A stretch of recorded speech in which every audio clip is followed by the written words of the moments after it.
What's Forrest Gump's password? What? Jenny? No, that's a good guess. Like if you're hacking. I just felt like running. No, it's a one Forrest one. Oh gosh. Nice. That's Wait, I got one more.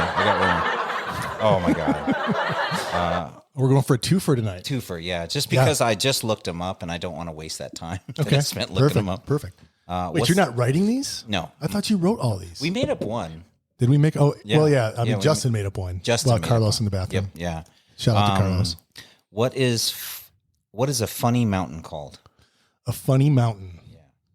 I don't know. Ronnie, you know what a funny mountain is? I was going to say Whistler, but Oh, That's Going actually there. not bad. going there. Yeah, Yeah. that's not bad. It's called Hilarious. Hill Aries. oh, nice. It's all on the Okay, delivery there. that's enough Dave. torture. All right, so it's Wednesday night here on the MCP. Man, it's been a long week already. I am like just wiped. I'm ready for the weekend. I'm ready to ride my bike and I drink some whiskey. I'm really ready because we tried to go to Sunrise, which is a bike park in Northern Arizona. And we got rained out. We hung out like camping, you know, and like roasting marshmallows, but it was raining the whole time. And so I'm now. But you didn't tell the whole story. We woke up at 3:30 to leave at 4 to drive 5 hours to Sunrise to sit in the parking lot for 8 hours to turn around and drive 5 hours home. Exactly. Yeah. So that felt like 2 days. It was awful. Yeah. So I actually had a good time. No, honestly. we did too. It was fun. It was fun. I just didn't get to ride my bike. So Yeah, that happens, man. It's yeah. kind of like going to some races where it gets rained out, but they still race anyway. But you know, I'm the guy stuck at the trailer. Yeah, you're always but what do you complain? Yours is enclosed, you know, like working on you're not shitty getting bikes. Sloppy, you know. No, but every now and then you get that sloppy bike, and you're like, dude, this is the one guy who really I've been really came here to race. Like, so they usually pull the stuff off outside the trailer and bring it in, from what I've seen, like at Bootleg. It depends, man. If you ever go into the trailer, you'll notice I hide a bike rack in there, and you got the one in the back for driving, right? Oh, you mean a work stand? So I have a work stand in the trailer. Yeah. Dude, I stand that thing back as far back as I can, and I work so as that quiet nobody knows. as possible. Every now and then somebody will hear me drop a tool. I drop a lot of tools. But and they'll look in and they're like, "Oh, you are working." I'm like, "Yeah, dude, yeah, I'm working. What do you want, man?" But, I haven't been able to hang out with you in the trailer. I used to see Rob, you know, and then during the series I'd go hang out with him and we would just BS. I'd be dropping something off or picking something up and go in and hang out with him. But I haven't seen you at the trailer in a long time. So yeah, dude, there was a lot of traveling, a lot of basically preparing for the new stuff, man. Yeah. So we should introduce. Yeah, I was gonna say like before we get too deep, who are we talking to? So, and what the hell what trailers are you guys talking about? Oh yeah. Let's start with who are we talking to? All right. So I'm gonna let Ronnie. It's Ronnie from DVO. I'm gonna let you introduce yourself. Maybe tell us what your role is at DVO. Yeah, so I'm Ronnie Dillon from DVO Suspension. I've worked with those guys. I've worked at DVO for about I want to say 11, maybe 12 years. Is that since the beginning? Well, so yeah, I mean, what do you mean worked at there? You helped start it. Like it didn't exist without you. You know, you've been there since. I always say worked at because you're humble. It's always a work. It's always a work in progress, man. I worked with those guys at Marzocchi before that, and at like 2011 when things kind of started getting funky at the other place, which you can see that bomber sign. I stole that one. I see it. That's pretty bitching. That's a good looking sign. Not gonna lie, I want that. So hey, dude, I've had some outlandish offers for that piece of meat. I totally believe it. Yeah, that was the one that used to sit at the espresso bar at Interbike. Yeah, where the girls would sign. The bomber girls would sign the posters. Yeah. So make you one of those life-saving espressos. Yeah. So yeah, we've known each other since I don't even remember what year. Sea Otter, you guys had a flat tire. I'm trying to think of that because honestly, anytime I think of you, I just think of No Brakes. Yep. Yeah. Yeah. That was like immediately. Like I remember it had to be. I don't even remember. Dude, like 02. Yeah, that's probably right. Oh, you guys have known each other that long? Oh yeah. I didn't know that. Yeah. 2001, 2002. Yeah. It had to be a sea otter. Yeah. And I remember getting my ass handed to me, man, because I did not expect that crowd. Yeah. Well, so you guys were pulled over changing a tire. Oh, dude, yeah, that's funny. On the side of the road, and we stopped and helped. You know, the whole team. We have a big van and a big trailer full of bikes, and we see the Marzocchi. I think you had a travel trailer and a truck, or maybe it was your box van. I think that was just the fun mover. Yeah. Oh, dude, no, that was the big ass one. Yeah, you're right. Yeah. So, and we all stopped to help out, you know. So that was like the first time we kind of connected. I think No Brakes was still a sponsored by Marzocchi, but that's the time when we shook hands and actually saw faces, you know, and it wasn't just pieces of paper. Wasn't about Instagram social posts? Oh, God, this is way before that, man. I mean, I'm only 29, but I was 29. 2 when this happened. Yeah. And so, I'm 26 next week. So. Yeah, exactly. You guys in your age, I don't know why you're so ashamed of it. Like, because we're never going to grow up. Just let it go. Yeah. We're men that ride kids' toys. Exactly. So I'm looking in the background there. I'm seeing RC cars. So I know you guys. Yeah, there's RC cars and guitars and it's horrible things I'm addicted to. So. It's very true. Very true. We were just talking about that. So yeah, that's awesome. So what's your? So I don't think you said you worked at DVO since it started. You helped them start it. What's your role today at DVO? So I still do a lot of the tech service. There's a lot of R&D that I take part of. And then there's like a whole like educating and training the staff in Taiwan. We have a really small staff out there and everything is hand built. So we try to get over there as much as we can like throughout the year, which usually ends up being somewhere around 7 or 8 long trips. Oh my gosh. Dude, it could be more. I don't know. I stopped counting. The traveling doesn't bother me. But dude, you go over there and obviously there's a language barrier. I can understand a little bit of Mandarin now, but I'm super like rookie. They talk so fast. You're not actually understanding it. You're just kind of figuring out little like just snippets. Real small snippets and blips, man. Right. And like kudos to the guys in the bike industry that I run into that can actually communicate perfectly. Right. Because I'm like, I'm envious of that guy. Like I'd love to be able to do that. And then when you really look at how the language works, it's complicated. And then there's your components inside of the product is a whole other language that they might not even know the names of those parts. If you knew the part, like the name of the part, they probably wouldn't know what the part is. So I always have a translator. Wow. To help out. And it's one of the engineers. That probably helps. So none of the crew there speaks like English with you guys, or is it kind of like a mix of Mandarin and English together? A lot of them speak English now. So it's pretty cool. But as of I want to say 2016, we hired a kick-ass employee named Melody. And dude, she handles business. She can speak 3 different languages. Dude, she's cool. She just like everything that needs to get done, she's doing. She's like an assassin. Dude, isn't technology great? Ronnie's like walking around his house. And we're like recording this podcast and it sounds fine. I'm stoked because I got to see your garage and we got to see your car, and I got to see the bomber sign. Yep, the bomber sign and the video games, which is cool. Yeah. So it's got a serious man cave. So dude, I spend most of my time out there. So, while you were explaining Taiwan and the barriers of language, which Josh was a translator in the military, not Mandarin, but how many?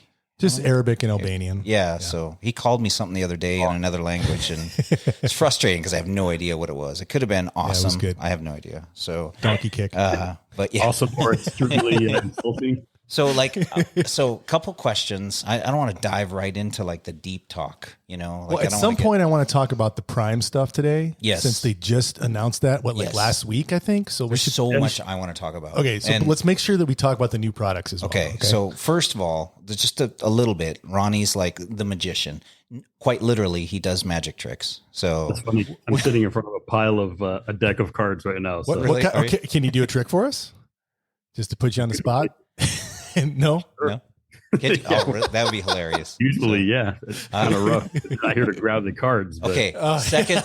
Second, like whenever you see their tech videos, it's usually him doing them. Okay. So he's usually the one figuring out when shit goes wrong. Yep. You know, he's teaching us. So like when I went to Santa Clarita and got trained, he's there, you know, teaching us. And then you're teaching everybody in Taiwan, right? Like you're doing R&D. Do you even ride your bike? Seriously. Do you ride your bike? Hardly, man. I'm embarrassed to say that. And I'm trying to get better about it. But for a while, every city or, you know, state or country we would go to. Yeah.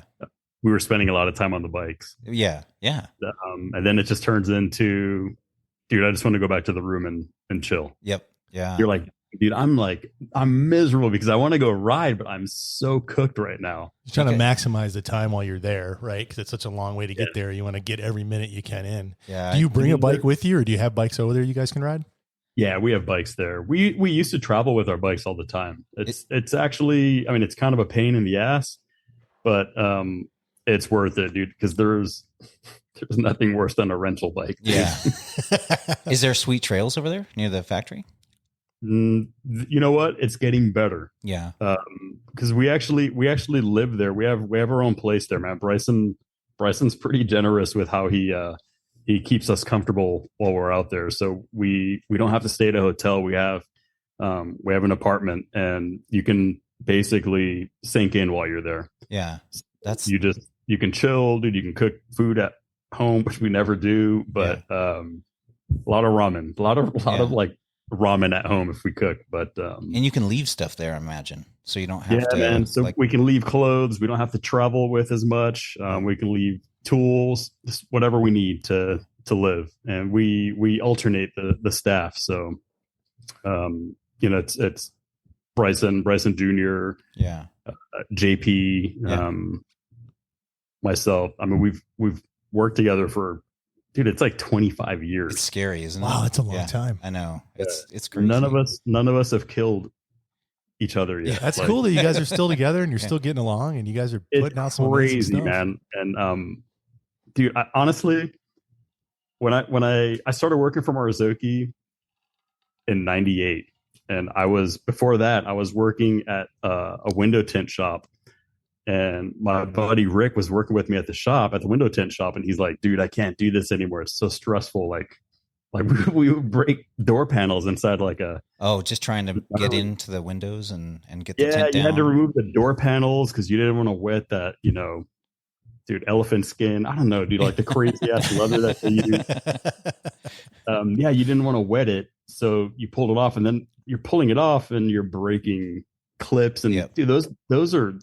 They're technical, dude. Like, you got little pry bars, and some of them you got to push a little button to get them to release, and like just craziness. Yeah, they're little detents, you know, like German mechanisms all over the lift place. Lift here, tug there. Like I used to do car stereos, and it was the same thing to get the door panels off for putting in speakers. Is it like a prerequisite for anyone in the bike industry to have worked on cars leading it to that? I think it's a mechanically inclined thing. Right. So you end up being like, you know, you nuts and bolts, you know what tools are, you kind of get an idea of torques, you know, all of that stuff. So yeah, if you were like weaving baskets, you probably didn't get into bikes. So right on.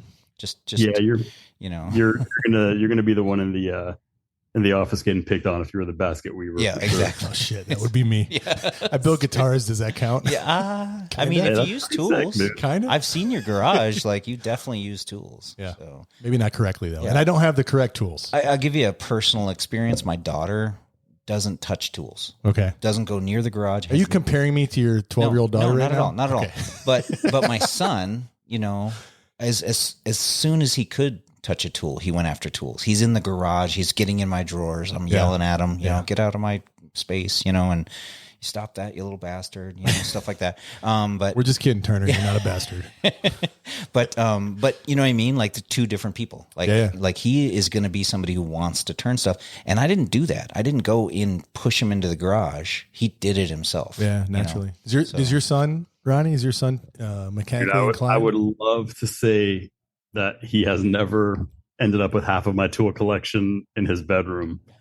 But yeah, dude, he is every bit of like the best and worst part of me mechanically, and just the way that his brain thinks is actually pretty cool, man. It's frustrating.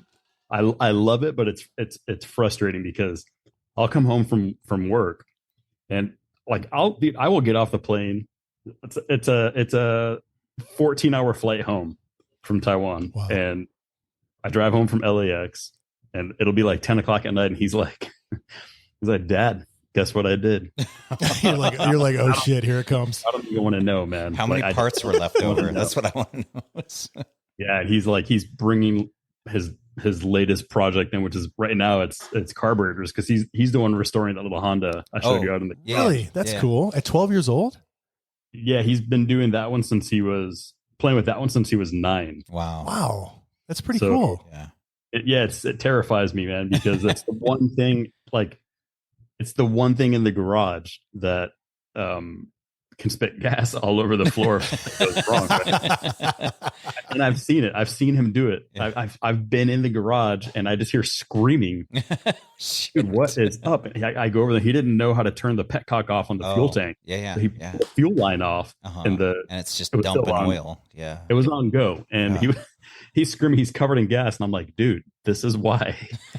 You're trying not to like laugh or yell at him, but you want to do both, right? I'm like, why? I don't want you playing with anything that actually has fuel in it because you're flammable right now. Like if something happened, you're toast. Like literally you are toast. He's still advanced, man. Because the other day we were roasting marshmallows and my son caught his marshmallow on fire and decided to wave it to get the flame off towards his face, and it flung off and hit him in the eye. The flaming marshmallow landed on his eye. Landed on his eye. He's screaming. My wife's screaming. Everybody's screaming. Yeah. Like I'm kind of laughing, but I'm very concerned. Like I don't want anyone to think I didn't care. I did. I knew he'd be okay, but there was a little bit of me that was like kind of like. Jesus, man. Like poking fun at him. But, the nice thing is, he's fine. There's nothing wrong. But it was I'm going to call him Marshmallow. I'm going to call him Marshmallow for the rest of his life. Ronnie's kid at 9 is like rebuilding carburetors, and mine at 9 is getting burnt by like s'mores. It just cracks me up. So you got a ton of questions for Ronnie. Okay, yeah. So I'm going to be like totally squirreled. There's a bunch that I'm trying to find them on our website. Okay, can we just start with like for our listeners? Yes. Can you just give us like a quick overview of like your offerings, like DVO offerings? Like, what is it that you guys offer? Yeah. Oh man, all the goods. So we really like to deal directly with our customers, and by customers I mean either the end user, which eventually anybody who works in the bike industry, that's kind of one of the things you hide from is not that you hide, but you're on the backside, right? Yep. So you don't always get to deal with people, but I've always enjoyed that. I think even in the beginning when I first started working at Marzocchi, the guys would get kind of frustrated because a customer would walk in and you have insurance policies in place that are like, hey, no customers in the workshop. But I'm like, dude, you got to see how bad the inside of your fork was. Like it smelled like chow mein. Like, this was miserable. You have to see what it looks like in here because I need you to know that this has to be serviced all the time. Yeah, right. So I would always bring customers back. So like customer relations are important for us. Right. Like end user at the distributors, the bike shops. Like bike shops are my favorite place to visit, especially nowadays where it's mostly service centers. Yeah. Right. So I have a whole other appreciation for the way the bike shops have shifted as far as being able to focus more on the service side. By service for me, I mean suspension, and the guys that are specializing in like brake rebuilds and stuff like that. It's an art now. So dealing with those guys is actually becoming more of a critical thing in our office, because if you pay attention to how that part of the industry is shifting, it's actually it's separating. So those service centers, there's almost as many service centers in an area now as there are bike shops. Is that because of the rise of like direct to consumer? Is that why do you think that's why it's shifted that way? Or is it just the complexity of the products have become so intense that we just, as consumers, which is what I am, we need more help from the shops to keep our stuff running? Yeah, I think it's a little bit of both. I mean, the direct to consumer thing, I actually like. It kind of helps the shops and service centers that have those heavy consumable items, oil seals, the rebuild kits. Those consumable items are getting used by the shop. Some of them are getting used by the tinkerers at home that have a service bench on their mother's kitchen counter. Dude, I see everything. I do a lot of FaceTime meetings with just random people struggling to get stuff built. So You've seen everything. Full on like kitchen. Have you ever seen someone working in a bathtub? Just out of curiosity. Yeah, man. Okay, all kidding aside, we have a center in New Zealand, and Jesse runs that place. That's Patel? Jesse Patel. Yeah. Awesome. He's awesome, dude. That guy, he's a lot of fun. And yeah, he'll send me photos of his setups, and it's like a bathtub, or like I don't know. I have to look back at my phone. It was like a dry toilet or something, man. He actually put the oil properly. He's not flushing it, as far as everybody is worried about. But yeah, man. So I mean, back to DVO and the stuff that we do. We really enjoy the custom tuning side of everything. It's not as easy as just tuning something for somebody now. Right. Or just blindly tuning. There's a lot that goes into it. There's a lot of like time that goes into it, especially. And I mean, I'd love to say that we nail it 100% of the times. But we don't, man. There's always that one customer who ends up unhappy. I don't know if it's because they're just overly critical of like they're analyzing it so much because they, you pay to get something done, and you're like, dude, I'm only fast on like six sections of this trail, not 8. Yeah. So why aren't you making my KOM? Like, dude, I want all 8 of those KOM. You're like, dude, it's like 90% technique. So I gotta tell you. So when I started Guru, I talked to Ronnie. Yeah. I talked to Bobby, who now work at the same place. At the time, they were separate. Where was Bobby before? Manitou. Okay. And I'm trying to think somebody else at RockShock. I don't think it was, dude. I don't think it was Troy, but it was somebody at RockShock. And I asked you guys for advice opening this service center, because Guru Suspension. Yeah, Guru Suspension started in 2013. It's one of the last years it was in Vegas, and I talked to you guys, and one of the last years that Interbike was in Vegas. Yeah. And the advice that you all gave me separately is don't tune. Like, if you can do it, don't tune. And what all of them collectively said was, no matter how good a job you do, somebody is going to be pissed off. Is not going to. It's hard for people to articulate what they want, and then for you to translate that, do it, and so I took that, to heart. And I don't tune very much. I tune for friends, and I tune for people I know. I'll do a little bit. Yeah. But I always warn people, and I don't know about you guys, but with me, I always tell people, you're not paying me for the result. You're paying for the labor to do it. Yeah. Because if you need it done again, you're going to have to pay again. And I warn them because, sometimes people they read an article, they watch YouTube, whatever. Yeah. And they get it in their heads that they have to have a custom tune, when a lot of this stuff is very adjustable. Right. And then they ask for it. And then it, like Ronnie said, sometimes they're not happy, and then they want it redone. And I'm like, that's ours, And I actually use Ronnie as an example. I go, Ronnie is paid, by DVO the same amount if he does 4 tunes or 3 tunes or 10 tunes. It doesn't matter. If he's in the race trailer and he's doing tunes for pro riders and they're coming down saying what they want, he gets the same amount of money every single time. But for me, it costs me money every single one. And so it's a little different. So, but okay. So we missed this. I just want to make sure, because we have a wide spectrum audience that has from beginners all the way to advanced riders. But some don't even ride. DVO as a company offers like some of the best suspension products for mountain bikes, both forks and shocks. Yep. For everything from like cross country all the way up to downhill. So do I have that right? Close. We don't really, I don't want to say we don't do cross country, because we do have, well, we had at one point a 32 millimeter fork, the Sapphire. Yep. And then we stepped up to a 34 millimeter Sapphire, just to kind of keep up with everything. But so is it kind of trail, like started trail, like light trail, and go up from there? Light trail. They're not trying to focus on the lightweight. What's the lowest travel that you got? Is it 140? Right now, 120. 160. Well, no, 120. Back, I forgot about everything last year, man. I'm focused on the future now. So we'll get to the new stuff, because I want to ask you about that. But I think what Josh is trying to do is, who is DVO? Where do you come from? Stuff like that.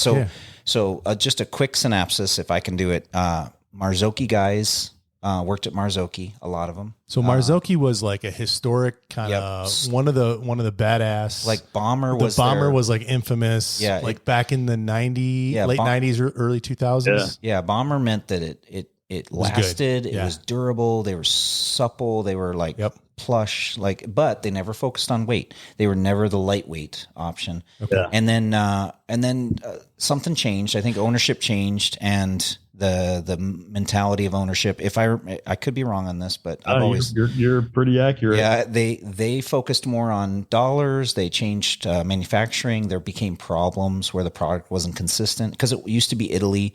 It was pretty basic, but it worked, Yeah. And then when they started to change production, it started to get looser tolerances, the less quality, lower quality standards, and people were getting upset. These guys, who are the U.S. distributor for this company, don't have complete control over what's happening. They really just have to deal with what's given to them. They get frustrated. They see things that could be changing. They see innovations that could be made, and the ownership of Marzocchi wasn't really into it. And that frustration led to pretty much a mass exodus of employees. So multiple of the suspension subject matter experts, yourself included, left Marzocchi US under this new ownership. And I think it was a Asian ownership at that point. Was it that Tenneco? Is that Tenneco? They, as far as I know, they were an American. They were a company based out of Chicago, but they owned a lot of small or really large automotive brands like Walker, exhaust systems, Thrust, or is it Thrush or Thrust exhaust? Okay, yeah, I've seen that on trucks. Monroe. Oh yeah, wow. Okay, so, and they were just focused on dollars and cents and bottom line. Right? I don't think they really knew the business, and they really kind of let go of some of the things that made Bomber wasn't just the name of one of the shocks. It was, or forks. It was kind of an attitude. Like, these things would take a beating. They would last. They were smooth. They would, it was that mentality that this is, if you wanted a product to last, it was Bomber, and that was kind of what Marzocchi was. And they took it out of that and made it way less reliable. Thank you. Yeah. That was it. That was just, so sorry. You guys left, you started DVO, and just to complete the story for our listeners, like, if you were to buy a Marzocchi today, you're actually buying a Fox product, because Fox essentially bought the name, and it's kind of like the low end version of Fox. It's honestly, I think it's a way for them to have lower end product and not affect their brand. Okay. So exactly. and honestly, the Marzocchi's not bad. I'll tell you, some of the Marzocchi stuff's pretty good. They've done, the grip damper came in Marzocchi first, so if I remember correctly. So interesting. Yeah. Okay. So so that catches us up to. So what's different about DVO products versus the other products that are on the market today? Like, why am I stoked that I'm going to try an Onyx? Like, what's going to be awesome about that Onyx compared to like? And keep in mind, this is the OTT Onyx 36. Yep. Oh, the OTT, good stuff, man. Yeah. So I mean, just with that right there, the OTT, that was a feature that was engineered by, or thought of and engineered by Tom Rogers. So my introduction to the OTT was my very first day at DVO. So I obviously I started there so about 2012, and I was still working at Marzocchi, but I was on my out. So they took me upstairs, and they all had these crazy smiles on their face. And Tom was like, "Dude, check this out. Like, what's up?" He's like, "I have an adjustable like negative spring." I'm like, oh, "Okay, whatever." He's like, No, dude, it's externally adjustable." And I was like, shut the front door. Yeah. This is actually really cool, because if you're a really light rider, like you don't run any OTT, and you still have this awesome amount of sensitivity off the top, because the OTT spring is basically like, it's an 8-inch long spring that when the fork is under pressure, it's compressed. So it's compressed down to about, let's say 90 millimeters. And when the fork is at full extension, the spring is compressed. But when the fork is compressing, the spring is extending. So it's kind of assisting, or not kind of, it's assisting that fork into the stroke. So there's that initial travel and sensitivity that you get out of that system that is beautiful. And that was mind blowing to me. And then to see that come to life in the Emerald was our first fork. I think I still have the photo of me I was hugging that thing. It was like, we all looked at each other. It's cool. It's kind of like an emotional thing. You're stoked on it. You're like, dude, holy shit. We just made a downhill fork, an inverted fork that we wanted to do somewhere else, but it actually benefited us the way that it happened, man. So there's the OTT. That was the first innovation. Top loader. And then we had it was actually a bottom loader on the same fork that the Emerald. And that was, what's a bottom loader? It's the it's the ability to quickly remove a compression feature from the fork, and I'm not going to say retune it on the fly, but the ability to retune that thing quickly or just drop another one in. I mean, you would have to have the bike upside down so you're not dumping 315 cc's of oil on the ground, but you could pop that loader out and just change everything about the way that fork handled. You could. So most forks, you got to pull the whole guts out, like pretty much take the whole thing apart to get to some of the compression settings and rebound settings and what have you. And this top loader, you could flip the bike over. I had a Emerald on one of my downhill bikes, and you could flip it over, you could pull it out. And like Ronnie said, if you had different valving set up, you could just pop another one in. Right. Just screw it down, flip the bike over, and go hit the runs again. And it was that quick, and there was, it was easy, like as a mechanic. And then if you're at a shop level and somebody wanted to tune it, you could, again, pull it out, tune it, put it back in, and you weren't disassembling the entire fork, which was awesome. Like a time saver. It was just really cool. Really cool. So, right on. And it was innovative, and that and the OTT set them apart, the carbon crown, the carbon CTA. Yeah. That was probably one of the hardest things to make and to maintain during that manufacturing process. It was one of the hardest things, I guess. You would actually have to ask Bryson about it. I didn't get to see that in person. Mm-hmm. I just got to hear about the struggles of keeping that consistent. Yeah. And so unlike a frame, it's not like just the every part is handmade on that CTA, just like the frames. Yeah. The mold is really difficult to keep. Wow. That's that fork does not exist anymore. No, that fork. So what was that? 2,500 when it came out? Yeah, it was $2,500. Yeah. And it was inverted, which means the stanchions were on the bottom at the axle. And then in order to make that interface, which is notoriously kind of wandering, like your wheel will wander and flex quite a bit. So they made this carbon fiber arch that would bolt to the lower dropouts and was so stiff that it would control that flex, and it would kind of arch up over the tire. So you still got the ability to have a light. So inverted forks allow the wheel to have a lot less weight. And so they just float over stuff better. Right. And so like, unlike a Boxer or a Fox 40, where the mass of the parts and the oil and the lowers themselves are at the bottom, every time that wheel has to hit a bump, it has to lift all that weight. So like a lot of motorcycles are set up that way. Yep. The old track Maverick setup was that way, and the new push. And, the Dorados. There's push is doing it, and it's always how do you make it stiff enough to where the wheel's not wandering? Right. And so their idea, and I remember a couple people would run theirs without that arch. You know, they would take it off. Man. And, so a CTA stands for the carbon torsion arch. Yeah. Yeah. And, I started to get these images from people of them cutting it off, and I'm like, dude, it's there for a reason. I'm like, you can, but it really benefits you, man. Yeah. And they're like, nah, it's way better without that. Yeah. And you're like, dude, okay, I'm not going to argue with you, but I'd like to see that thing put back together. And then, I mean, that thing, it was great. I keep one stuffed under my desk that belonged to a rider of mine. And then I have one of the very few 29-inch emeralds. So there were 2 or 3 of those made, and 2 of them are completely vanished. Like I wish I could say, hey, I know this guy has it, but they do not exist anymore. Yeah, I'm starting a vintage wall at the shop, and I wish I had my emerald back. I sold it a long time ago, and I know the guy who has it, so I can maybe get it back at some point. But he loves that thing, so he doesn't want to give it up. So okay, so we went through DVO, kind of the 2 biggest things that they did for the most part. The OTTs set them apart.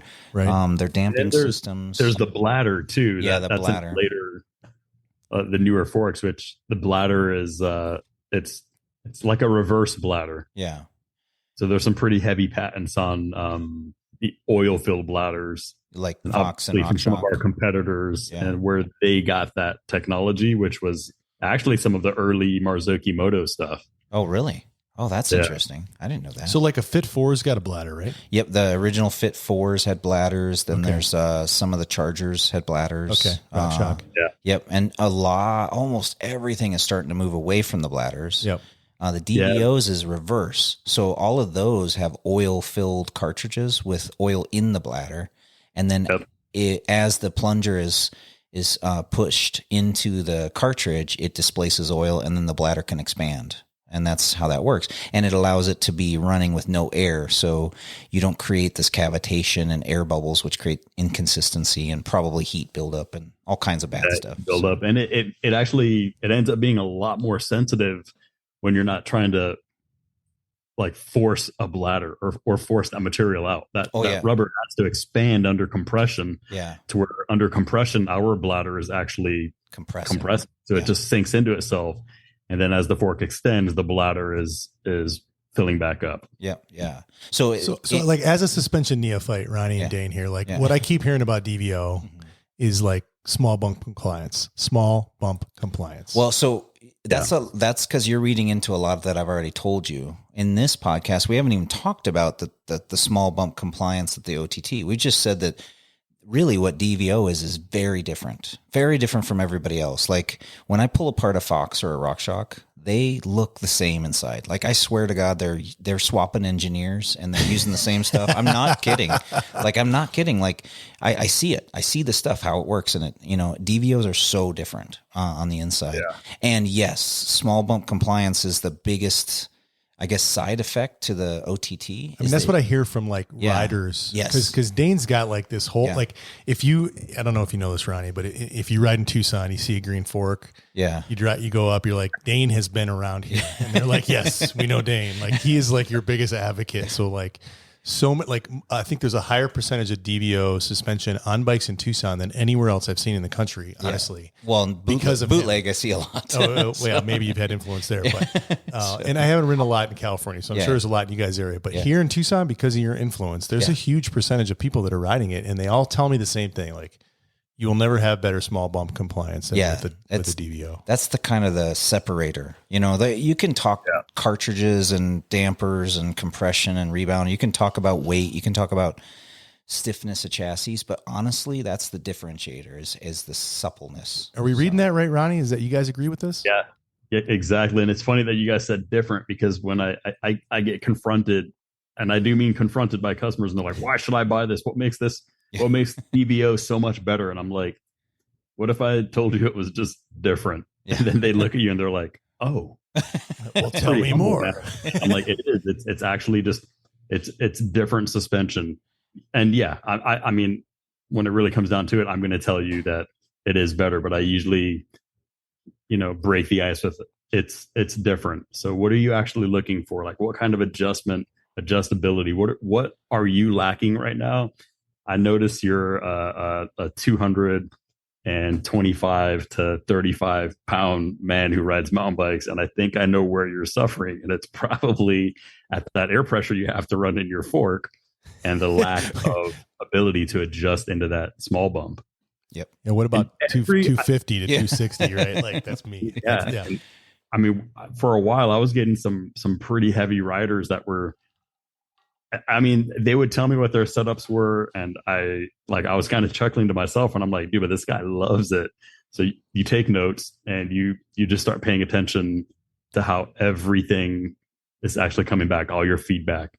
And you find ways to start manipulating the shim stack, oil volumes, the material of that bladder. We do a lot of things quietly, and this is something we're actually trying to get better at in the company. Is we've made some really, really cool changes to a lot of our dampers and our chassis, period. And we did it quietly, and it kind of bit us in the ass. Yeah, maybe not the best marketing strategy. Yeah, we have a guy working with us right now, and I mean he's worked with us for a while. Yeah, it's his name is Kevin Dana, and he's been in the bike industry for a long time. I like him already, dude. He's cool as hell, and he was like, why I was telling him all the changes, and he's like, why haven't we advertised this? Yeah, I'm like, I don't know, because in my mind, this is just us. It's intellectual property too, right? You don't want to tell the world what you're doing. Kind of, and yes and no. You want to tell them what you're doing. You don't want them to know that you were possibly trying to fix a mistake or just make something better. Yeah. In that process of making it better, it starts to kind of slip your mind. And the way that I always look at it and think is, dude, we're just going to do this. They're not going to see it, but they're going to feel it.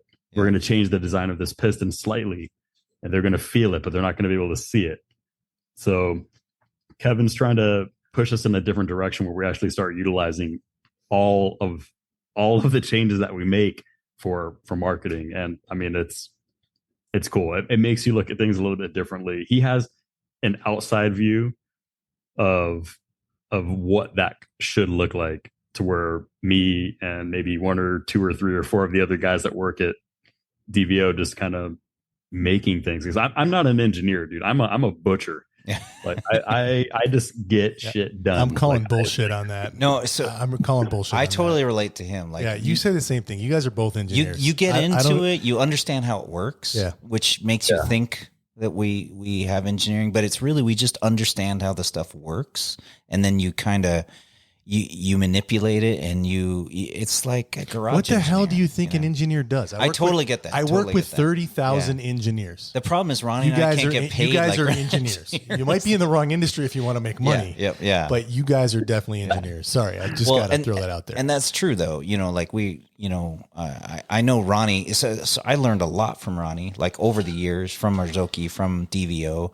He kind of sets the standard, and not to like put you on a pedestal or anything, but some of the attitudes that he has, which are, I'm working on a Marzocchi and I'm doing something, and I'm like, yeah, what do I do with this? And he's like, you don't need that, just throw it out. Just find something better to use. And it's that kind of attitude that it's like, he's like, look, that doesn't really do anything, get rid of it. You don't need it, and what are those little wavy washers in the dampers? Oh man, the kink shims. Yeah, the kink shims, and they break. And he's like, just get rid of that. You don't need it. And it's because it was engineered actually to be in there for a reason, but functionality, it's not really doing anything, and it's causing more problems than it's fixing. The best kind of engineer. The ones that takes like practical application and like applies it in reality to the design, and says, hey, that kink shit you guys did that was hard to manufacture and more expensive and added more weight. Yep. We don't even need it. Yep. Yeah. Take it out. Yeah. And so I love that the kits are coming with the little 1 millimeter O-ring. Oh yeah.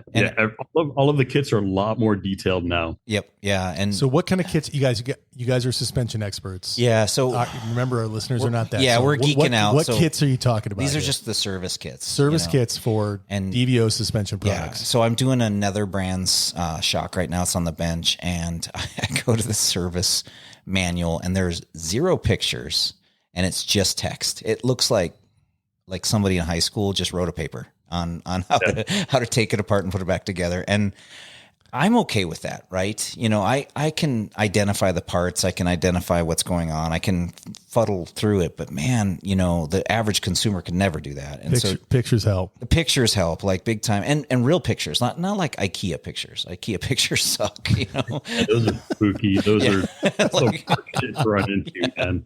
But tutorials, even at our level, like we're training somebody, and when they go through some of the videos, they still have questions. I have to call. I called him on one day. I think it was the Jade height, and it was just weird setting the depth on a Jade. And I'm like, this is just weird, and he's like, yeah, don't worry about it.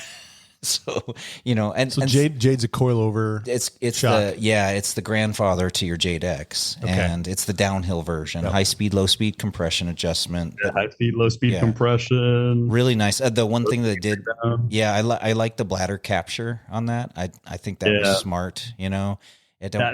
That thing is cool. That it is. I mean, you realize that thing is 10 years old. I know. And it's still, I'll put it on a bike. By the way, okay. So we've talked about DVO. We talked about how they're different. Yeah. Their philosophies, I have a couple questions. Cause guys I put this out on our Facebook page to ask, so one of the things, okay, so Justin. You surveyed our listeners and said, what do you want to know about DVO? So Justin brought this up, and I would say it's an issue that we have, and this falls squarely on Ronnie's shoulder. It's all his fault. So everything's my fault, dude. Right? The setting, I would say the number one problem that I see with DVO is people have a hard time setting them up. It's just complex. It's fairly complicated. Because there's one extra dial with OTT. It's not even that. It's an order thing. What order you do it in. It's there's one part of the OTT that bugs the shit out of me. What I wish they'd fix, which is you have to let the air out in most cases to adjust it, which just drives me insane. My old one, my best diamond ever, I just sold. It was on my enduro race bike, and I could adjust that at full pressure. Adjust the OTT, and I was like, it was the best. And since then, haven't found one that I can really do at full pressure, even though I try. We can get into that later when Ronnie explains himself. But man, I tried. But really, what the biggest complaint that I have is that people have a hard time setting them up correctly, and that's something we do at the shop. And understanding the OTT and what's going on, and it's really confusing. I think there's a couple different manuals when you Google this stuff, and they pop up, and then sometimes they have the wrong starting air. There's different versions of diamonds. There's different versions of stuff, that causes problems. And so I'd say that's the number one thing that people were asking about.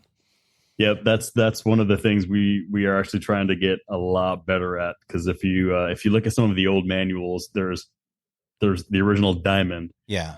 And like non-boost diamond. And not like a non-boost diamond, right? And that fork, you could have 3,000 PSI in it, and you were still able to adjust your OTT. Yep. Yeah. Yeah. And the next version of the diamond, you were still able to adjust the OTT under pressure. Yep. Yeah. What changed? Because that's what Old Blue was, and this Onyx, and it doesn't do it. What did you guys change? The actual pressure on the OTT mechanism changes when we grew in stanchion tube diameter. Okay. All right. So the mechanism is actually identical, and it was slightly mind-boggling to us on how the system was binding. So like an Onyx, which is no longer in that air tube, is the same mechanism as a diamond. Yes, the only one of the forks that had, I mean, obviously it was inverted was the Emerald. Yeah, it had an inverted OTT system. Yeah. Yeah. So that one adjusted from the top of the left leg, not the bottom of the left leg like it is now. So there were a couple small things, and I wish I could fix all of those. Some of them worked great with the pressure in there, but they're to save people a lot of time and money on a repair. We actually just decided to tell everybody to just start letting the air pressure out of the system to adjust it. It was a lot easier. Yeah. That's what I tell people, actually. Yeah, I mean, this is 30 seconds worth of work. I can imagine why it's so painful. What? No. So I it's what it is every time you want to adjust the OTT, you have to depress the shock, then adjust it, and then air it back up. So 60 seconds. It's not so much that. It's just it's not a smooth process. These are first world problems. Yeah, they are definitely. Okay, so I have a suggestion. You're going to get to do this later tonight, by the way. Yeah, I will. I won't do it because we're putting this on my power play. So I have a suggestion though. So we've got a podcast scheduled with Norco coming up, and I've been doing some research on Norco and listen and kind of researching. And I did a bunch of research on you guys as well, Ronnie. But they said, hey, they got sick and tired of giving their bikes to testers who would set them up all wrong and then bitch about how they performed. And then when they dig into the details, they'd be like, you bastards set that thing up like way wrong. Yeah. And so they came out with, they've got on their website, I can't remember what it's called. It's called like Ride Play or something like that, or Live Ride or something like that. But they have this really simple configurator that even like I can understand. Yep. Right. Yeah. And you put in your weight, put in the type of riding you do, that kind of stuff. And it gives you like a step-by-step, this is how to set it up. And they've had amazing success with their reviews. Ride-A-Line? Ride-A-Line. There you go. Yeah. Well, let me get this dog before. Okay. Oh, hey, no worries. Yeah, he's got a dog running around going crazy. So the Ride-A-Line is pretty amazing. I don't remember if it makes you pick a bike though, doesn't it? Yeah, you pick a bike. But it's a Norco. It's a Norco, but I'm just saying like it's an idea. Yeah. If like setup is the problem, yes, then create a simple app that walks us through how to set it up. Yeah, so I'm on the forums all the time. Yeah, and I'm helping DVO people all the time. And the biggest thing that I would say is just that order of operations. Yeah, like so we're talking about how to set these things up. Well, I'm suggesting. If you guys are getting DVO needs an app. I'm suggesting like the Ride-A-Line just made it as a consumer made a ton of sense to me on a process that was a little beyond my understanding. It made it simple. Yeah. So if we got this amazing product and people aren't setting it up right, I think that's probably the biggest complaints that I see.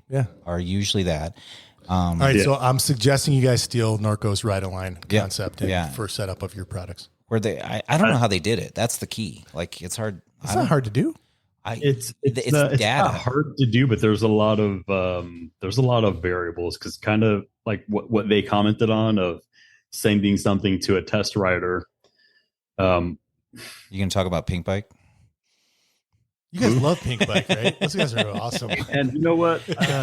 Those guys, I just go in there to read the comments now. I don't have any problems with any of them, but it's just it's a frustrating place to not Pink Bike, but just the way things happen. The comment section with Pink Bike.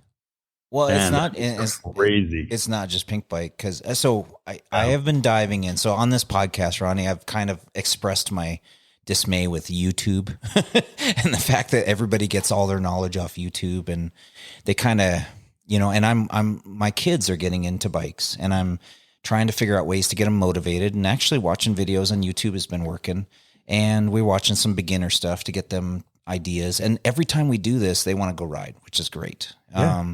But gets the hype up. I've noticed that a lot of the advice on YouTube, some of it's really solid and some of it's just garbage, awful. Yeah. It's like podcasts. Pretty much. And somebody's saying that right now about whatever I've said. Yeah, for sure. And like that guy doesn't know what the hell he's talking about. So like when I read the Pink Bike thing, I'm pretty sure it was Pink Bike that just had a scathing review on, was it the Onyx? Oh man, that sucked, dude. Yeah. They threw us so far under the bus, dude. So they did that. I forget the guy's name. Mike. He was reviewing a 3-year-old. No, it wasn't Casimir. Oh. Dude, he reviewed a 3-year-old fork. Oh, really? Yeah.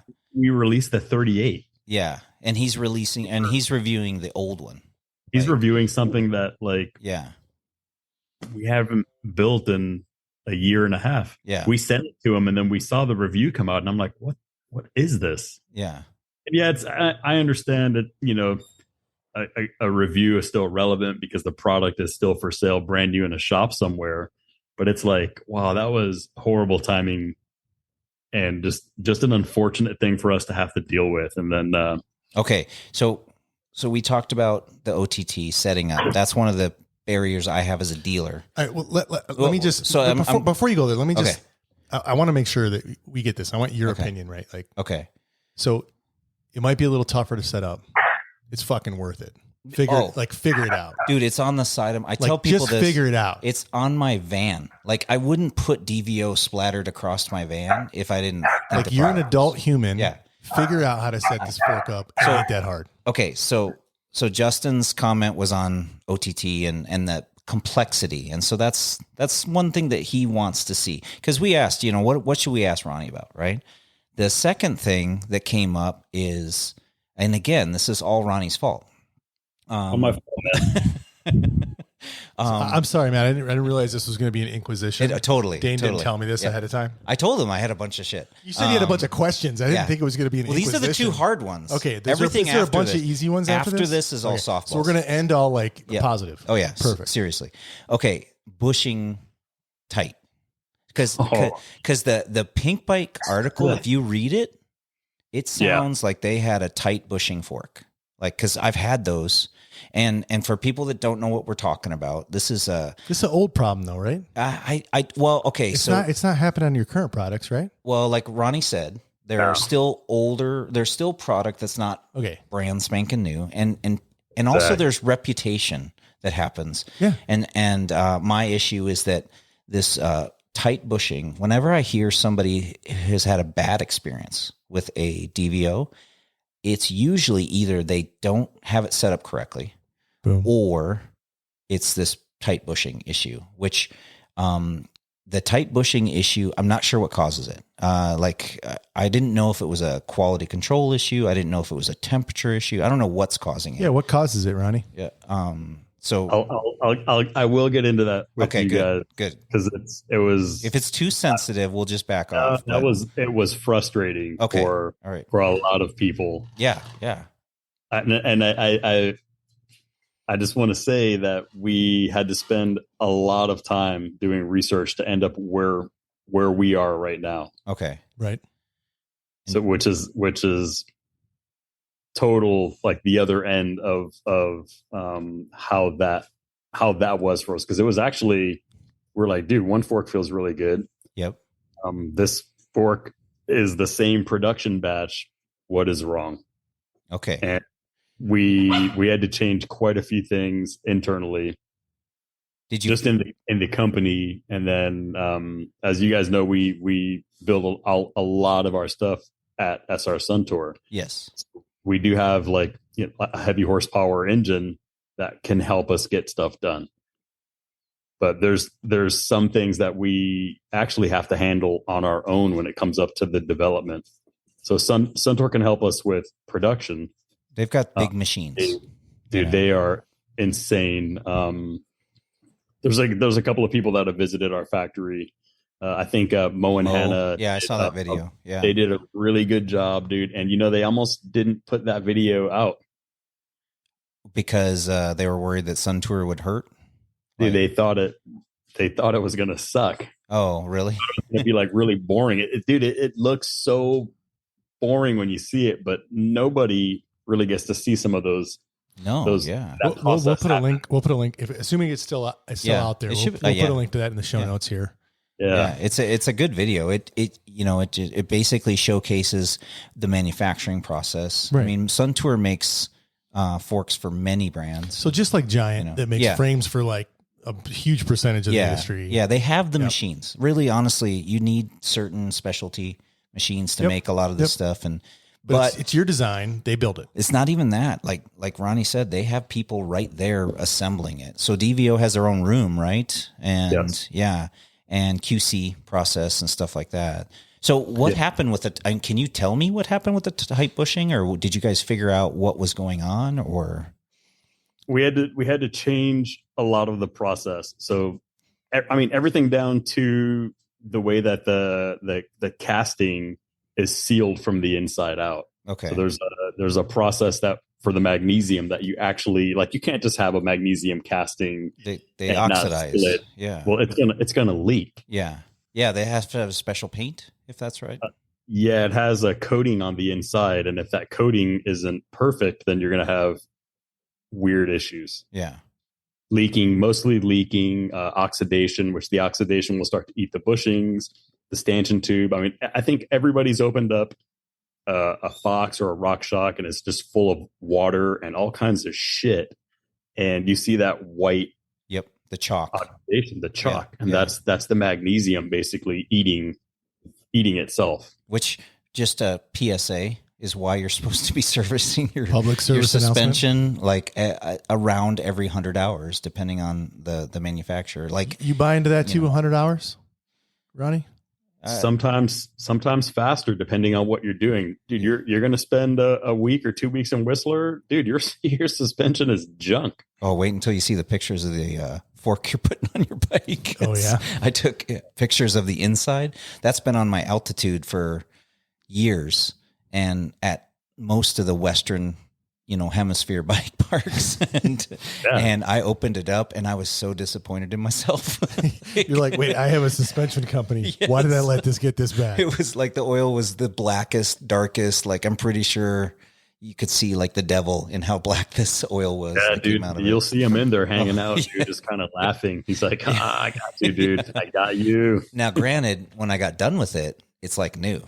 So, but I was pretty disappointed. And this just goes to show you that people need to do fork service because of some of the things that is going on that you can't see. And so we had a certain percentage of the fork products from DVO that had this stiction problem. Yeah. Related to the bushings. Yeah. You guys got that figured out now, and are you seeing it in new products? Yeah. So are you guys fixing it with the sizing tools? That's what I'm doing. So so you can, and then some of them you actually just end up replacing the casting just to be on the safe side of that customer only calling you back with positive results, man.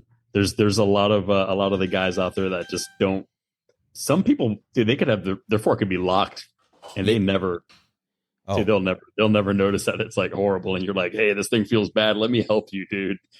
let me make this right for you. Well, so I've had a couple. You're suffering. I've had a couple new ones come in, and then the customer comes back with feedback like, this does not feel like you said it would feel. And then I ride it around. And I'm like, oh, this has got stuck bushings. And so then I'll pull the lowers off. I'll size them and put them back on. You're sizing the bushings. Sizing the bushings, yeah. In fact, the guy that I got the tool from is Ronnie's hookup. Like he hooked me up with the guy.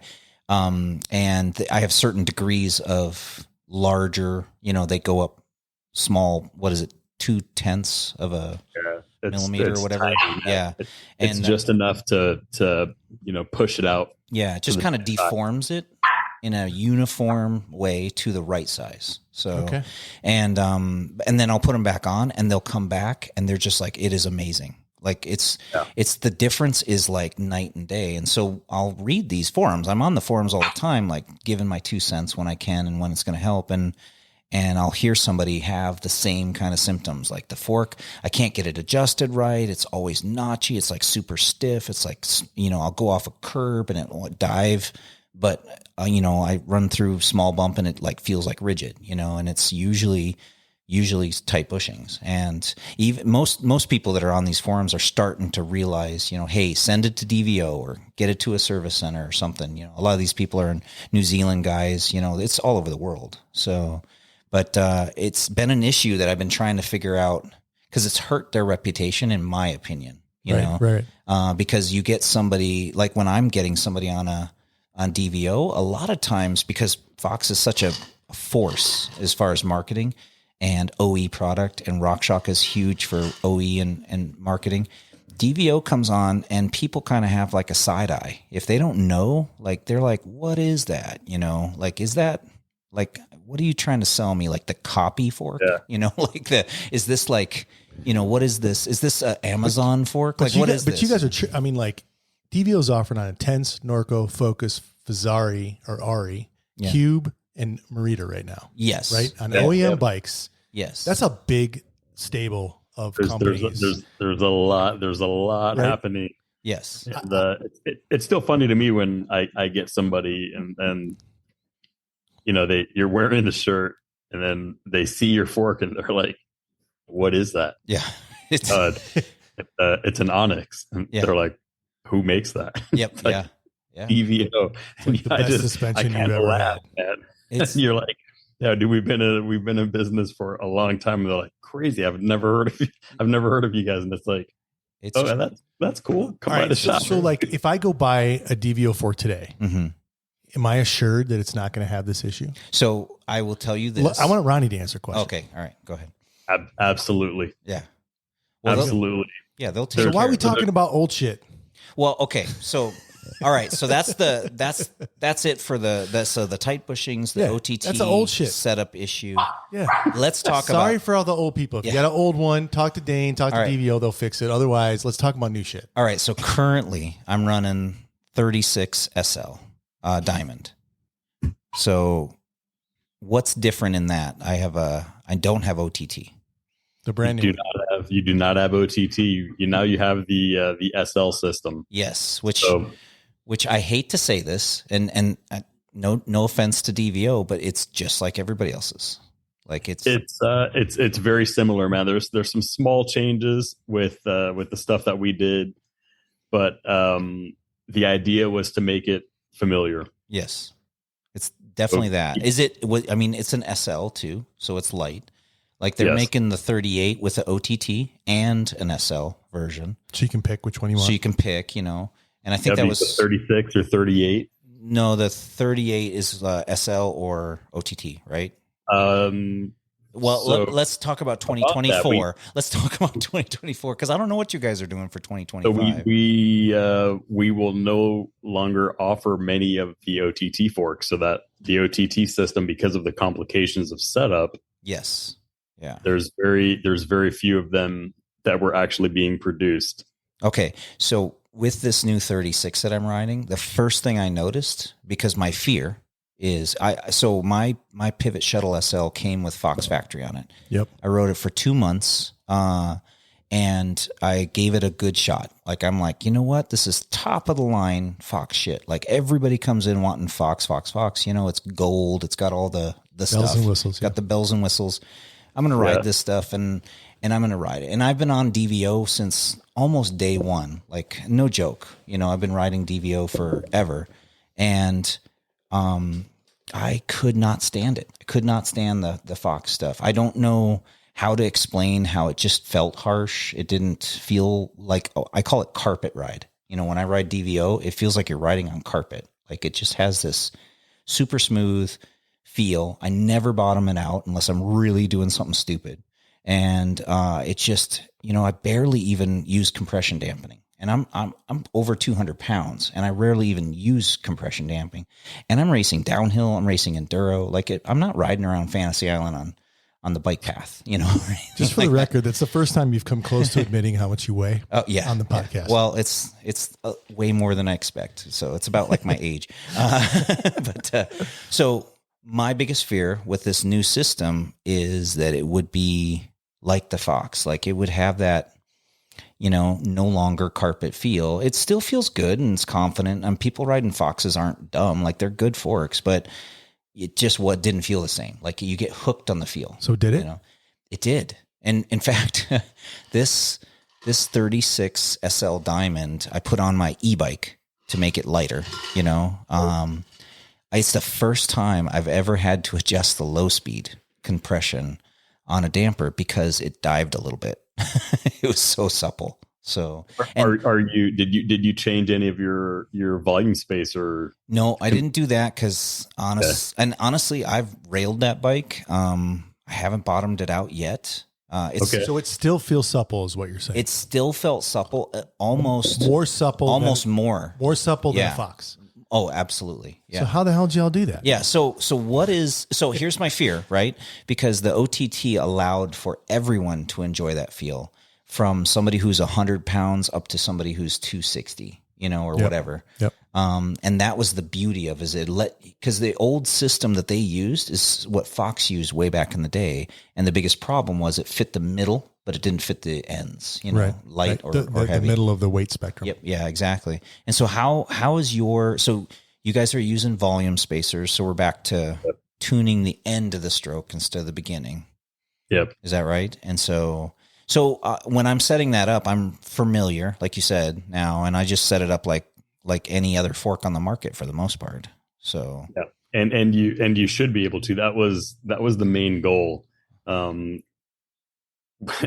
mean, I'll be very honest with you. We hired 2 really smart engineers, and a lot changed. Yeah. A lot of stuff changed. And these guys were they were really green to mountain bikes. And one of them, I guarantee you, he had never really even seen a mountain bike. He was working for a really large company in Taiwan, and he was brought on in like a critical time of development, and this kid killed it. Yeah.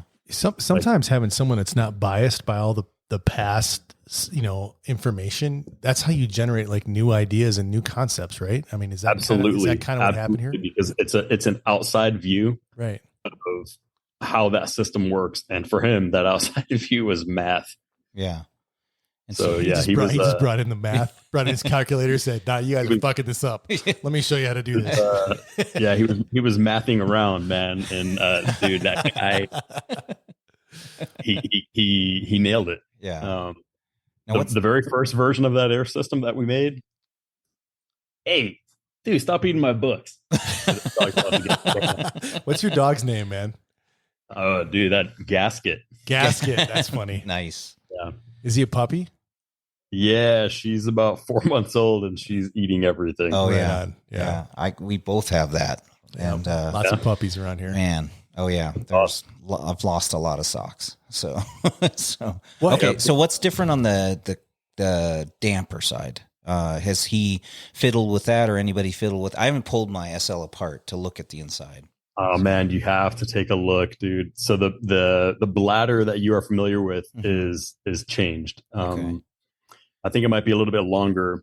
The 36 actually has just a little bit of stuff that changed in that mid valve.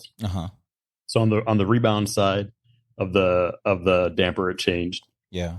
I think you would notice more changes to the bladder in the 38. Okay, that's my next one. That's going on the next bike. So I haven't figured out that bike yet. Maybe the altitude. I'm testing.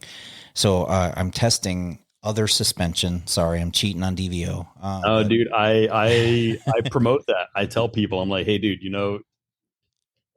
I mean, you can look, you can look online. You can see our riders that have chosen to go with other brands. And some of them are back now. Yeah. So that says something. I've told you guys I've been doing the YouTube thing with my kids, and who's the Remy guy? The Remy. Oh man, Metelier. Yeah. Remy Metelier. Dude, you're actually asking who Remy Metelier is? So you guys got to remember, I'm not like absorbing. Yeah, see, I told you. I don't know. I'm assuming you are a very handsome man. Yeah, that's what I said. But Remy is one of my favorites, and I was like, I didn't even notice until like 2 videos in. He's on DVO, and like I'm trying to Google what camera he's using because his angle is awesome, and I'm like, I want that kind of view. Yeah. But then I looked down and I'm like, oh, he's on DVO. And so he's one of my favorites. He's fun, to watch him. So I'm just learning YouTube and so I don't know all the celebrities. Sorry about that. So that guy's entire program is actually, he's pretty neat. Yeah. Easy to deal with? Yeah. No, because he's really precise. Yeah. I don't have a hard time dealing with him, but when the first couple times that you work with him, you're like, oh, dude, this dude's fucking tearing me up. Like, so is be friends, dude.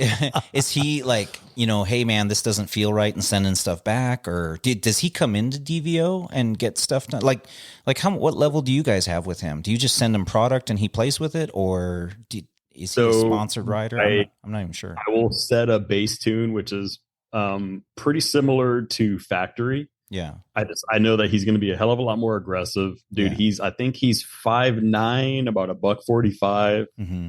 And, dude, he's ballistic. Yeah. It's incredible. Like, those are some of the videos that you're like, oh, dude, I gotta go to the bathroom after this coffee. I take a swim. So I need a good 8-minute kill right now. Oh, yeah. Some of the stuff that he does on I guess Canada.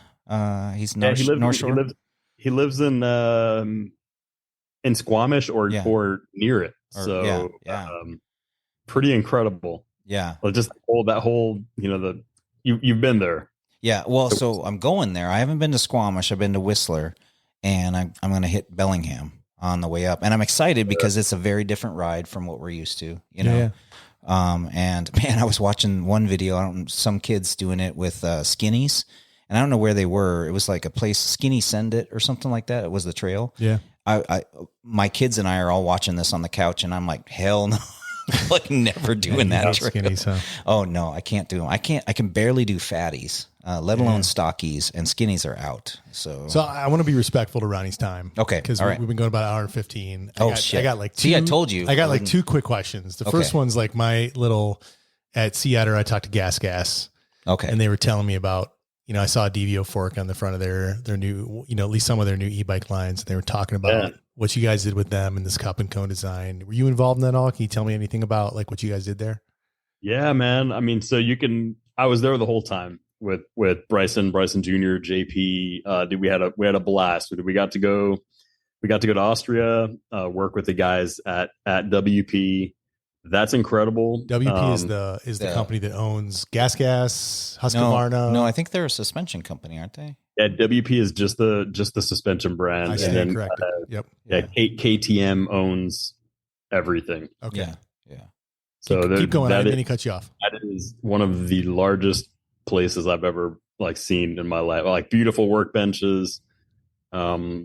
Makes my workbench at my office look like part of the bathroom scenery, dude. Like, dude, every tech has 2 massive dynos. Yeah. There was shit there we weren't supposed to take pictures of that I already took pictures of, and they're like, don't take pictures of that. And I'm like, oh shit. I won't send it to anyone, I promise. I'm sorry. But dude, really cool experience. You can look at the fork. You went to the booth, you saw it. Yeah. If you take a quick glimpse at it, everything about it says DVO other than the big WP sticker on it. Yeah. And when you look inside, they called out for their own tune. They did a lot of testing. We were there for a majority of the testing. The pressure testing, which is not exactly new to us, but it was, one more time, we hid that part of it when we were advertising that, because we're like, you don't want anybody to know these dark little secrets, right? Yeah. Then Fox releases their new stuff. And pressure like, balance. Pressure balanced everything. And you're like, damn. Yeah. Yeah. Oh, it's true. Like, and we were working on that WP stuff. That wasn't like, that didn't happen in 6 weeks, dude. That was 2 years. Oh, wow. So COVID, that was our project. So is that just on the fork and the rear is just a prime? No, it's actually, or is it the opposite?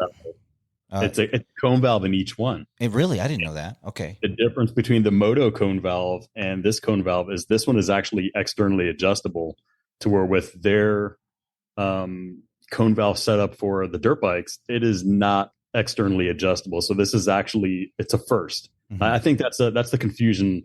And man, I creep into a lot of the forums. Yeah. I'm not going to say which one. Yep.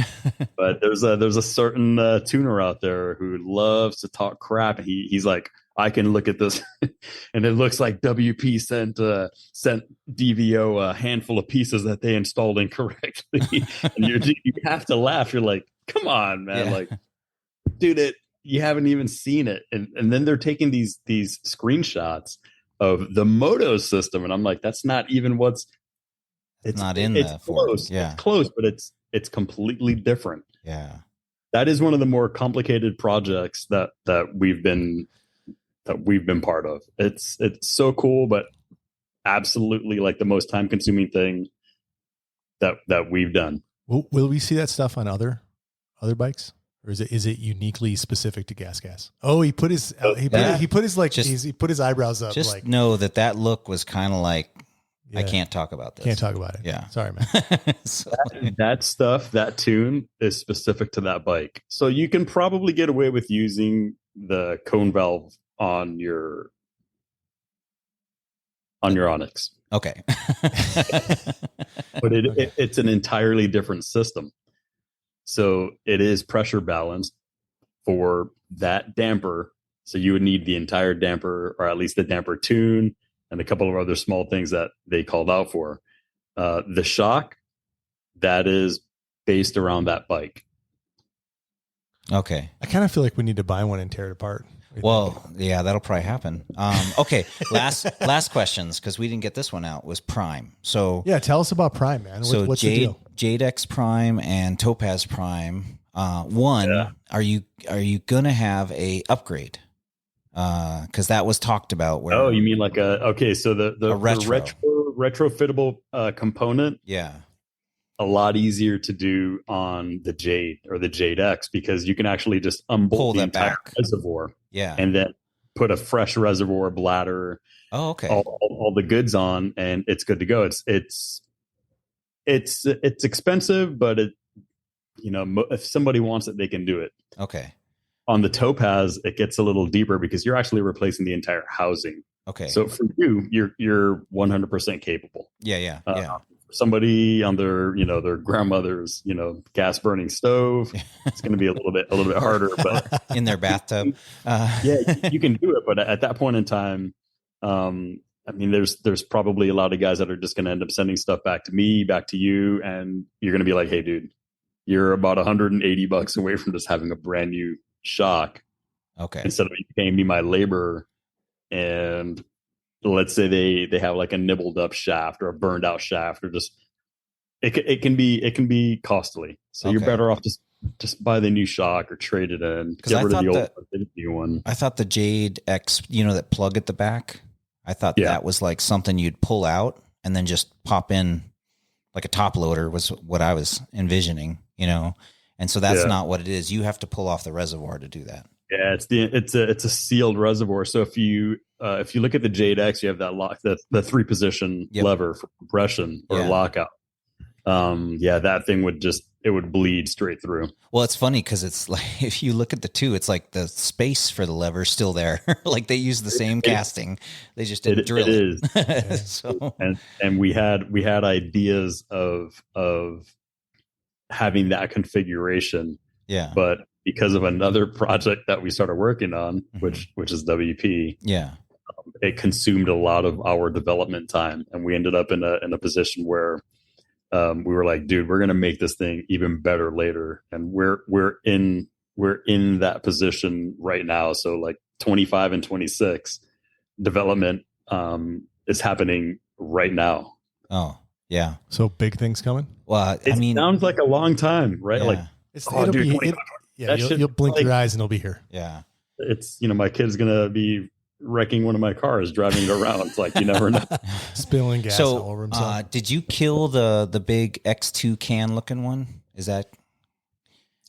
We still have the cans. Yeah.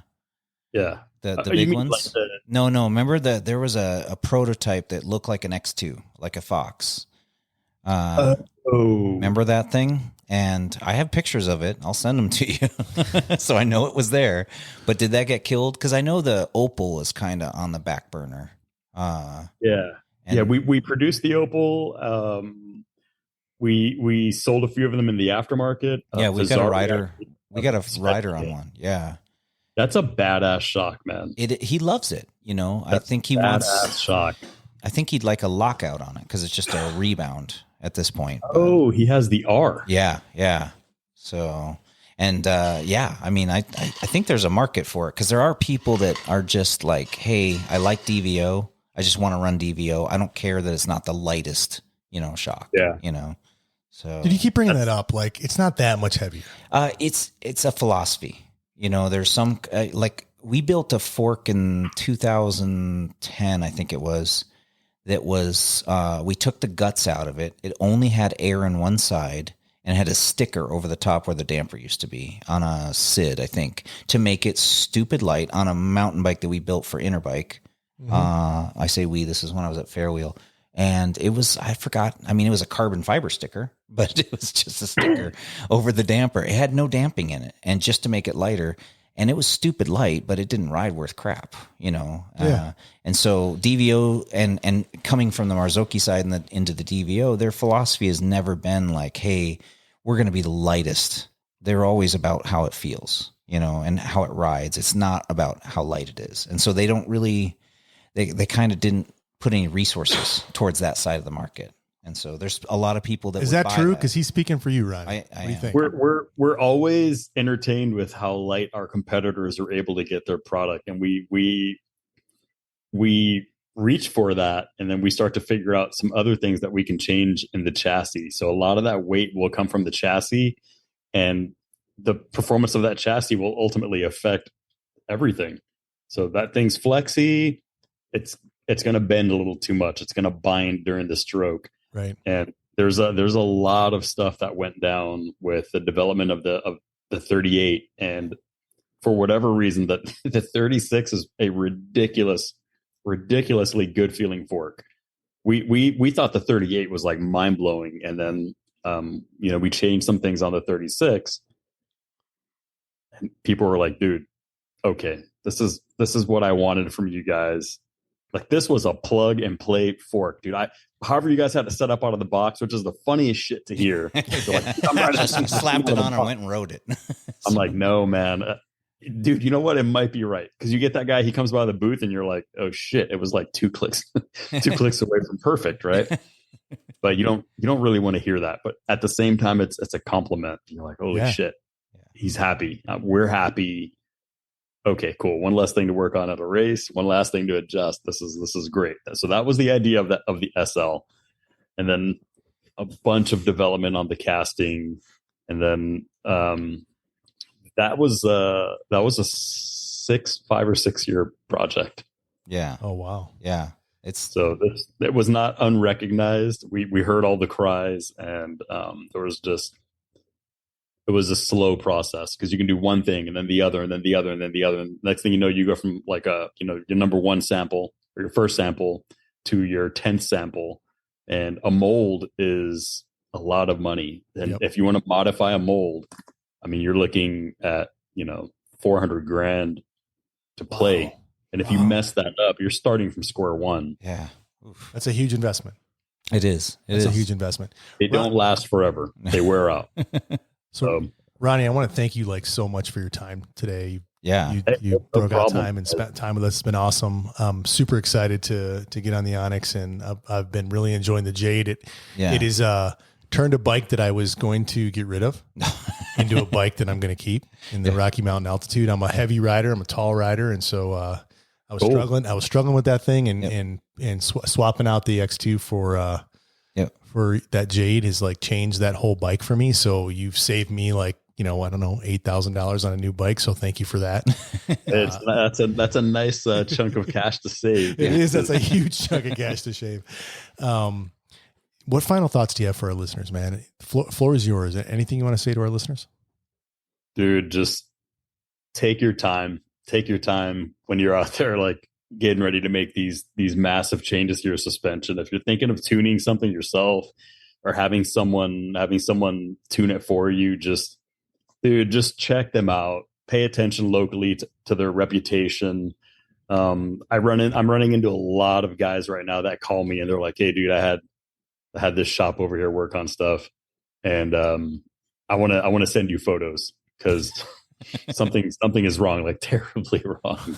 And I know some of these guys that do the work, and dude, it breaks my heart to have to call them. And I'm like, hey, dude, you better call me if you ever see anything like that. Honestly, I've never received any complaints, comments. Yes. I had a guy that came by. I was telling you guys earlier that my brother and I own a bike shop. Mm-hmm. And I had a guy that came in there and he just mentioned South Mountain. Yeah. Yeah. And I'm like, oh, that's cool, dude. I have a couple buddies out there that have bike shops. And he was like, yeah, I used to work or hang out with, I think it was Fish from Cactus. Yeah, Fish from Cactus. And I'm like, crazy, dude. I love that guy. He wore this horrible red Marzocchi bomber shirt everywhere. Yeah. Every Interbike. And I'm like, dude, change that shirt, dude, please. It's all nibbled up. He's like, nope, I'll wear it until it falls off.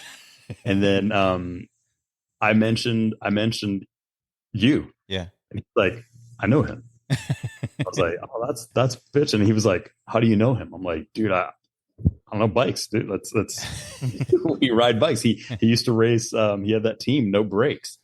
And he was like, dude, that shit's crazy. He's like, that's the weirdest shit to walk into a shop. I guess he just moved into the area. Yeah. And he was kind of scoping. We have a bunch of old vintage mountain bikes, and he's trying to leave with this old ass foes. And I'm like, dude, you could take that thing. Please take that out of the shop, man.